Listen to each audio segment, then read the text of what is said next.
Welcome to the podcast. Let's jump right into the discussion on this innovative DIY energy concept for 2026. It's called the Infinite Energy System, a guide designed to help you build your own small-scale energy device. I'm really intrigued by that. So, this isn't a ready-made product, but more of a digital guide with step-by-step instructions, right? Exactly. It's a digital download that includes a written manual, schematics, a parts list, and video instructions.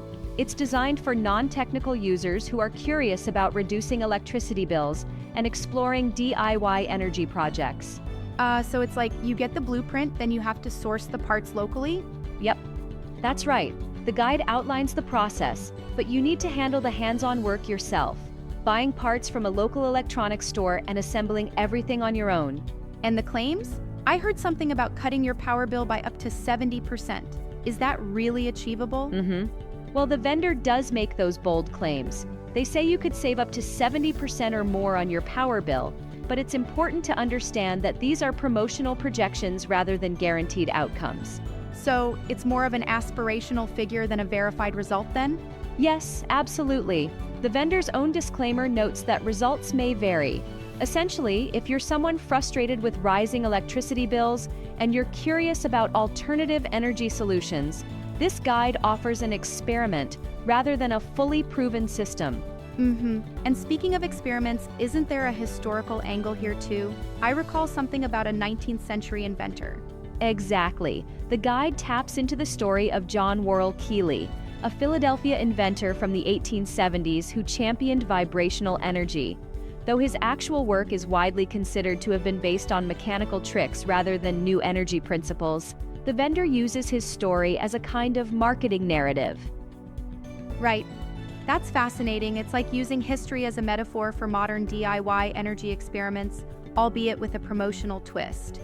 Exactly. It's kind of like saying, hey, if something from over a century ago can spark interest, maybe trying this out today might lead to something new.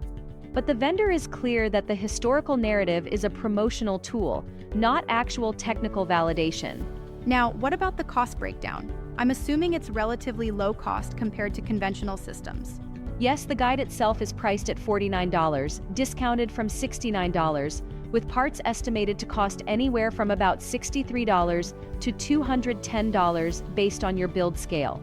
It's definitely positioned as a low entry point compared to, say, residential solar installations that could run into the tens of thousands of dollars. And I suppose that low cost is a major draw for someone who's been put off by expensive solar quotes, right? Precisely. A lot of folks are looking for an affordable way to experiment with energy independence, especially when traditional options involve heavy investments and long waiting times with professional installations. But here's something I want to challenge. If the guide comes with bold claims, why not provide more evidence or testing data? It seems a bit on the hype side. That's a fair point. The guide clearly states, using its own disclaimer, that the device concept has not been independently assessed. In other words, it's an experimental product, and the bold performance claims should be taken as vendor marketing rather than scientific certification. I see. So for anyone expecting a rigorously tested certified energy solution, this might not be the right fit at all. Exactly.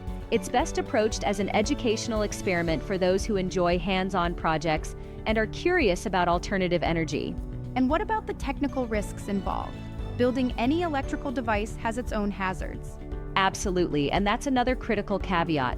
DIY electrical projects, even ones aimed at simplicity, come with genuine safety risks. Incorrect wiring, inadequate components, or failure to follow local building codes can lead to serious hazards like equipment damage or even personal injury. So it's really important that anyone pursuing this has at least some comfort with basic electronics or consults with a licensed electrician. Yeah, right. The guide is marketed to non-technical users, but it doesn't eliminate the inherent risks. It explicitly advises buyers to verify local permits and regulations with their local authority having jurisdiction. Plus, for those renting or with homeowners associations, there might be additional restrictions, correct? Exactly so. If you're in a rental or governed by HOA regulations, you need to check those constraints before making any modifications.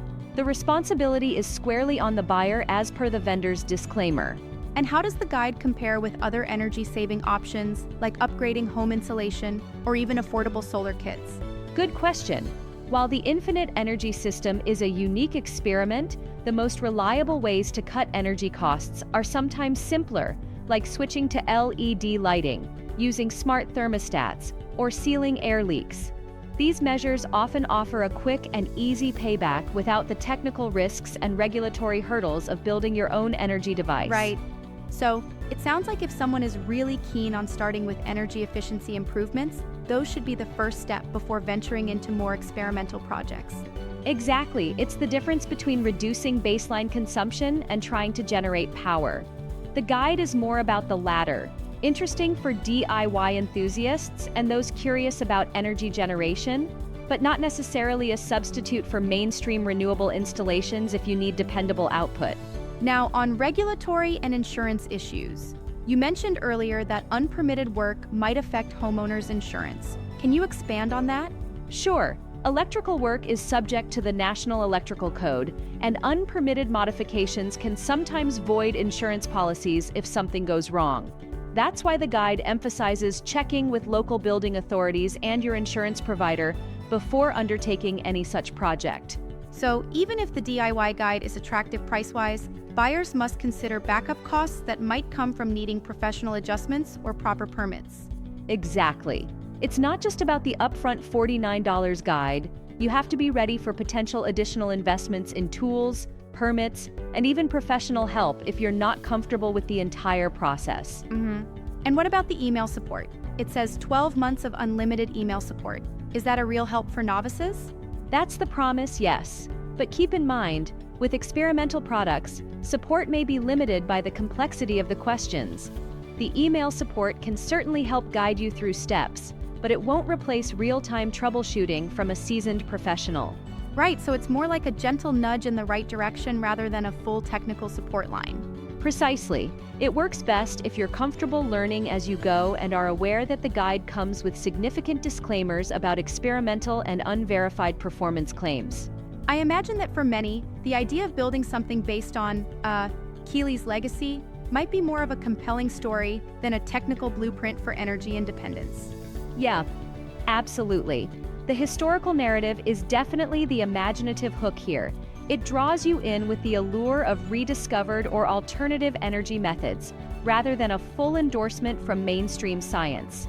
So if someone is considering this guide, the key is to balance the inspirational aspect with a very pragmatic view of what you're actually getting. Yes, exactly. Approach it as an educational experiment, a project for someone wanting a low-cost entry into home energy generation without major financial risks, but knowing that it may not deliver the kind of power you'd get from certified solar or wind tech. And if you're someone who just wants guaranteed savings, maybe sticking with proven energy efficiency upgrades would be a smarter move. Precisely. The Infinite Energy System Guide is for the bold and curious, those who enjoy tinkering and are fine with a bit of uncertainty in exchange for learning and potential savings. It really comes down to being clear about your priorities. Is it absolute reliability or an experimental way to kickstart your DIY energy journey? Exactly. And remember, always verify the current terms and local regulations before diving in. That's the real takeaway for anyone thinking about taking the plunge. This discussion definitely sheds light on the importance of informed decision-making when it comes to alternative energy projects. Indeed. Thanks for the engaging chat. We hope our listeners walk away with a well-rounded understanding of the Infinite Energy System's offerings and limitations. And as always, careful consideration and research are key. Thanks for tuning in.